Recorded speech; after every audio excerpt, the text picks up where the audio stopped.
a one and a two and a chick-a-boom a chick.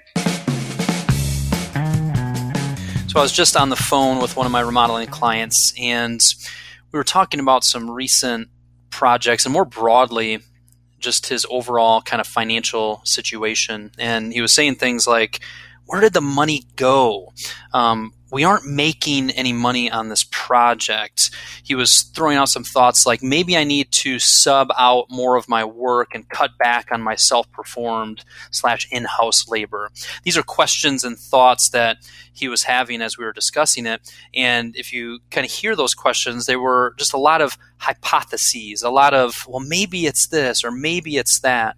And as we were talking, what I was advising him to do is that he needed to take a good hard look at his job cost reports. He wasn't looking at those closely, and the numbers don't lie, right? Did you quote 100 hours and it took your guys 120 hours to finish that trim work?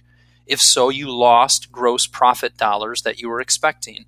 Or did you estimate $1,500 in materials for that phase of the project and it ended up at $1,800? You lost $300 of gross profit.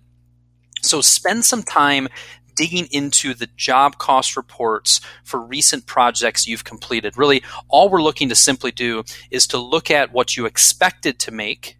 So look at your estimate that you created and what you expected to make versus what you actually made. Okay, that's all this job cost report. Perhaps you can do that from within your QuickBooks. Perhaps that is just creating a new column in your Excel spreadsheet estimate where you have, here's expected cost and gross profit, and here was actual. It could be as simple as that. Could be something you do in Builder, Trend, or Co-Construct. Whatever it is for you, work hard to dig in and see with clarity the good, the bad, the ugly of recent projects that you've finished. The closer that you look at this, the more clarity you'll have in what is going well and what needs to be improved. The more you understand this, the more adjustments you'll be able to make to your estimating and to how you're managing your production. And this leads to more gross profit dollars on your jobs and less slippage in gross profit. And that leads to a more profitable remodeling business.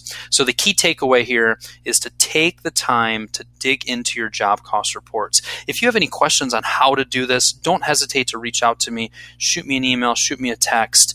I'll hear and listen to your current situation and just give you some tips. It's just vitally important to dig into your job cost reports so that you're not hypothesizing, you're not wondering what's happening to your profitability, but you truly know. Because when you know and you have that information, you can make improvements and you can be more profitable.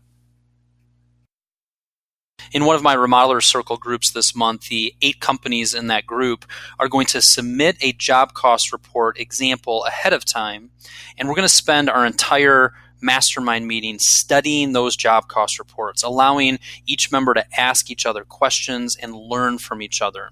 And I anticipate that every member will pick something up or be reminded of something and walk away from the meeting with a better plan when it comes to this very important area of your remodeling business, understanding your job costs.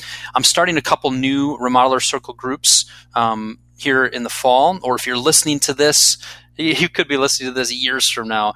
I'm usually starting every main season in the fall and the spring some new Remodeler Circle mastermind groups. If you are at all interested in having some accountability, some encouragement, a group of peers that you can learn from, bounce ideas off of, be motivated by, and just to become a better remodeler in person, reach out to me and inquire about Remodeler Circle, or go to www.remodelerscircle.com.